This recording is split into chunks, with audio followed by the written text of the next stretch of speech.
Hi friends, నేను మీ నాగమణి. నేను ఇక్కడ చోలే కూర వండి చూపిస్తా. ఒకసారి ఇలా ట్రై చేసి చూడండి.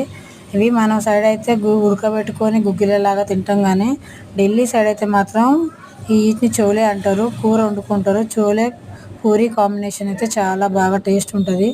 ఇవి ఒకసారి ఇలా ట్రై చేసి చూడండి. ఇవి ఎప్పుడైనా సరే వండాలనుకున్నప్పుడు ఒక 5-6 గంటలు అయితే నాననివ్వాలి. అవి నానినాక కుక్కర్లో ఉడకబెట్టుకోవాలి. ఒక 3 విజిల్స్ వచ్చినాక సిమ్ మంట మీదనే మళ్ళీ ఒక 15 నిమిషాల దాకా ఉంచి ఉడకనివ్వాలి.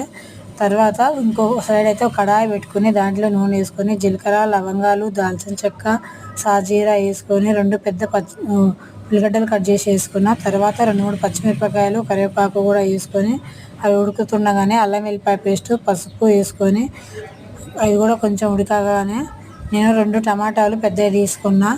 అవి మిక్సీ పట్టుకున్నాను, ఎందుకంటే ముక్కలు కట్ చేస్తే మా పిల్లలు తినరు, తీసి పక్క పెడతారని అయితే ముక్కలు మిక్సీ పట్టుకొని ఆ పేస్ట్ కూడా వేసిన. ఉప్పు, కారం, ధనియాల పొడి వేసుకొని కొంచెం ఉడికినాక ఒక 5 నిమిషాలు నేను ముందే ఉడకబెట్టి పెట్టుకున్న శనగలు కూడా మంచిగా ఉడికిపోయినాయి. అవి కూడా మసాలాలో వేసుకొని కొన్ని నేను కావాల్సిన నీళ్ళు పోసుకొని ఇక్కడనైతే నేను ఒక స్మాషర్ తీసుకున్నా. పప్పు గుర్తున్నా ఏం లేదు, లేకుంటే స్మాషర్ అయినా ఏం లేదు. ఎందుకంటే ఇలా కొంచెం మెదిపితే మసాలా అనేది పప్పుల లోపలికి పోయి కొంచెం టేస్ట్ బాగుంటుంది, చిక్కగా వస్తుంది గ్రేవీ కూడా. అట్లనే పప్పులు ఉంటే బాగుండదు కాబట్టి కొంచెం మెదుపుకోవాలి. తర్వాత ఇలా చిక్కబడ్డాక కొత్తిమీర వేసుకొని సర్వ్ చేసుకుంటే చపాతీకైనా పూరీకైనా చాలా టేస్ట్గా ఉంటుంది. షేర్ చేసి కామెంట్ చేయండి ఫ్రెండ్స్.